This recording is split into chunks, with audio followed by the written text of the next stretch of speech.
Swiss bank रे कला टंका जमा करथिला कि कांग्रेस दल करथिला एवं कला टंका पई जस्टिस अजित प्रसाद नेतृत्व रे गोटे एसआईटी गठन हेछि ए भितरे मध्ये जेतु इंटरनेशनल लॉज अछि आमे तो कला टंका पई युद्ध घोषणा करि परिबानी स्विट्जरलैंड विरुद्ध रे आईनगत भाव में जहाँ पदक्षेप नि कला टंका देश को आसबार जरूरी एक संसद में प्रधानमंत्री गृहमंत्री कि कांग्रेस दल जो अपप्रचार कर गणमाध्यम प्रतिनिधि मान सामिल और द्वितीय कथा कहले आप रेलवे लाइन कथा रेलवे लाइन को लेकर रेल मंत्री अश्विनी वैष्णव ये प्रसंग में प्रश्न उत्तर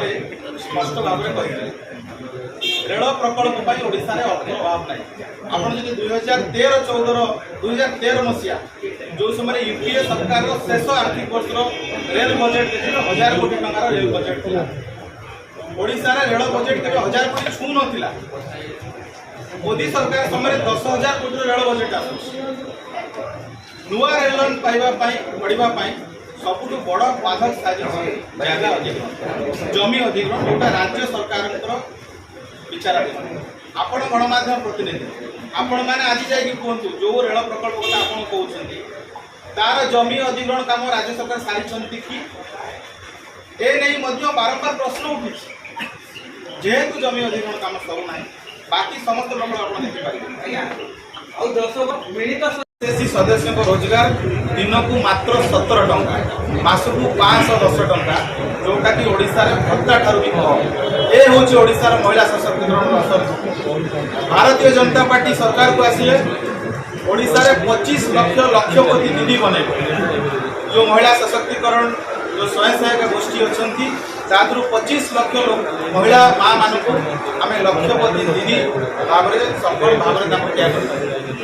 केवल सेतिक नुहे सुभद्रा योजना जो योजना रे 50,000 टंकार भाउचर प्रति महिला को मिल से भाउचर से माने जेकोसी काम रे खर्च करि पारिबे जिंस किनि पारिबे निजर छुआर पाठ पढ़ार व्यवहार करि पारिबे निजर घर रे कोनोसी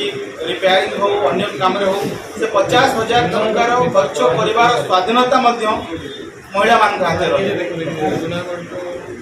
एवं ओडिशा रे जो भत्ता अछि से वार्धक्य भत्ता हो विधवा भत्ता हो ए भत्ता को आमे 3,000 टंका करिबो भारतीय जनता पार्टी सरकार आसिले 80 वर्ष रो अधिक जो हिताधिकारी रहिबे तांकु आमे 3,500 टंका भत्ता दबो या होछि भारतीय जनता पार्टी रो मोदी गारंटी यदि युवक मान को कथा कहबा बिजु जनता दल सरकार 24 वर्ष रे ना ओडिशा रे घरोई क्षेत्र नियुक्ति सृष्टि हैला ना सरकारी क्षेत्र जो चाकरी बाहरुची ता टैलेंट आधार दिया गला सरकारी चाकरी ओडिशा रे समाने बिक्री कले आपण देखिथिबे ओडिशा स्टाफ सिलेक्शन ऑफिस हो ओपीएससी ऑफिस हो ओडिशा सबऑर्डिनेट स्टाफ सिलेक्शन हो से टीचर रिक्रूटमेंट हो जेते बेले रिजल्ट बाहरिबो पिलांकर धारणा आबटी चाकरी बिक्री होची घरोई क्षेत्र में सरकार कहले मेक इन ओडिशा में 16 लाख युवक को चाकरी दो 16,000 चाकरी भी दे पारे ना ओडिशार 30 लाख लोक दादन जाऊँ कलाहांडी नुआपड़ार दादन जाऊँ भारतीय जनता पार्टी सरकार आसिले आमे ओडिशा रे 2 वर्ष भितर 5 लाख नियुक्ति सृष्टि कर 1.5 लाख सरकारी नियुक्ति प्रथम वर्ष रे 65,000 जोटा शिक्षक पुलिस विभाग और स्वास्थ्य विभाग